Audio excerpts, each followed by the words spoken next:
The sun was merciless over the dusty town of Calico Ridge, where the dry wind bit like broken glass and kindness had long been buried with the last good sheriff. Along the main street, boots crunched over gravel as men spat tobacco and women kept their eyes down. No one stepped out of line, not unless they wanted trouble. At the center of the street that July morning, a boy no older than 7 was on his knees in front of the saloon. Starved, barefoot, and trembling, his ribs poked from under the loose fabric of a dirty shirt. He had reached for a crust of bread left behind on a porch table. That's all it took. "Thieving brat!" barked Lem Sutter, the town's self-proclaimed enforcer. A cruel man with a whip he used more often than words, Lem cracked the leather across the boy's back. The child screamed and curled in on himself. No one moved. No one dared. But at the edge of the street, the silence broke with a low, rumbling voice of a man too large for the crowd to ignore. "Let him go." Lem turned around, startled. The man standing there was towering, nearly 7 feet tall, broad as 2 bulls, with long black hair braided with feathers and beads. His eyes were obsidian pools, his expression unreadable. His shirt was worn rawhide, his trousers patched but sturdy. A rifle rested across his back, untouched, yet carried with the weight of experience. "Who the hell are you?" Lem spat. The giant stepped forward. "I am Wicasa Walken," he said calmly. "You know me as Bear of the Lakota." Someone in the crowd whispered, "The Lakota Giant." Bear's face did not flinch. He knelt beside the child, gently lifting him from the date. "He is my son." The crowd gasped. Lem's face turned crimson. "That boy? He ain't your blood."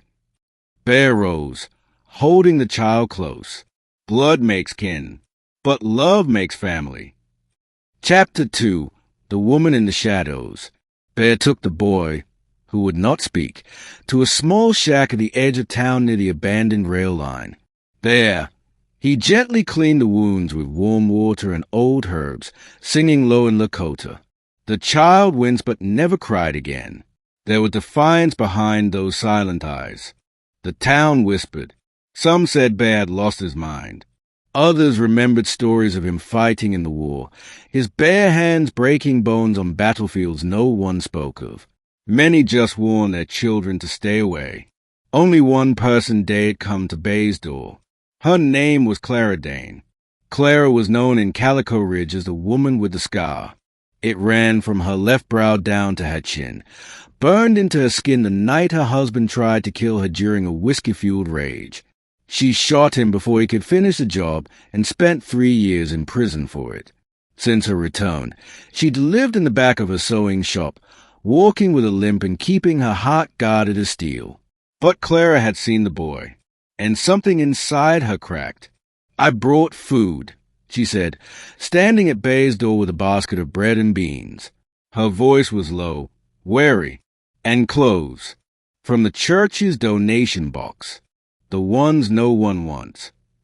Bear opened the door without a word. The boy sat curled in the corner. Clara set the basket down and looked at him. "What's his name?" she asked. "He won't say." "Then maybe he needs to hear one," Clara murmured, kneeling down. "You ever been called anything, kid?" The boy hesitated, then whispered, "Lucas." Bear smiled for the first time. "Lucas it is." Chapter 3. Fire Beneath the Ashes. Over the next few weeks, Clara began stopping by more often. She helped Bear build a proper bed for Lucas, brought books, and even taught him to write his name. Lucas bloomed slowly, like a flower uncertain of sunlight. Bear, too, began to change. He was still quiet, still powerful, but there was a warmth to him now. He would smile when Clara laughed, and when he thought she wasn't looking, he'd watch her limp and frown with guilt. One evening, Clara sat with Bear under a canopy of stars, Lucas sleeping inside. She broke the silence. "Why did you claim him? You could have walked away." Bear looked to the horizon. "My tribe was scattered when I was a boy. Soldiers burned our homes. My mother died protecting me.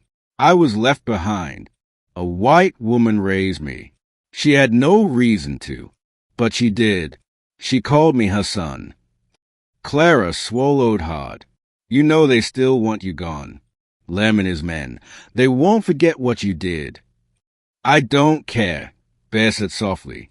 I will protect him, no matter what. Clara looked at him then, not as a stranger, not as a Lakota giant, but as a man who loved deeply, fought fiercely, and carried more pain than he let show. And something in her heart began to heal. Chapter 4, The Reckoning. But peace in Calico Ridge was always borrowed, never owned. One night, Bear returned from gathering water to find the shack ransacked. Clara was gone. Lucas was bleeding from the head, tied to a post inside. A crude note was pinned to the wall. If he ain't your son, then he ain't worth dying for. Come to the stockyard alone, or the woman dies. Bear's blood turned to fire. The stockyard stood empty on the outskirts of town, long abandoned since the cattle drives dried up. There, under the sickle moon, Lem Sutter and 5 men stood with Clara tied to a fence post, her face blooded but defiant. I told you, Lem sneered. This town don't want your kind. You think a few good deeds make you better than us. Bear walked forward, hands raised, unarmed. Let her go. Lem pulled his pistol. You're gonna die first. Then we'll deal with the whole. Clara spat blood at his boots. In one blur of motion, Bear leapt. The fight was brutal. 2 men fired and missed before Bear disarmed one and broke his arm. The second fell with a kick to the chest that sent him flying. Lem lunged with a knife, but Bear caught his wrist midair and twisted until bone cracked. One man pulled a gun on Clara. Before he could fire, Lucas, bruised and limping, came from the shadows and bit the man's leg. The shot missed. Bear knocked the man unconscious in a single punch. Finally, Lem was all that was left. On his knees, wheezing, he looked up with hate in his eyes. You'll never belong here. Bear stared down at him. I don't need to belong. I need to protect. That's enough. He left Lem alive, but just barely. Chapter 5, Redemption in the Dust. The next morning, the townsfolk found the 6 men tied outside the saloon, bruised and bound like cattle. Clara's bruises were cleaned. Lucas slept in her lap.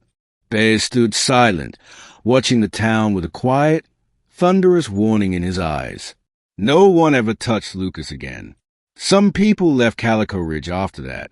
Others stayed but kept their hate hidden. But slowly, the town began to change. A few men nodded to Bear in passing. Women brought food when Lucas was sick. The preacher came once and never again, to listen, not to judge. Clara reopened her sewing shop and hired girls who'd been cast out. Bear worked land behind the shack, growing food for any child who went hungry. Lucas went to school. He started smiling.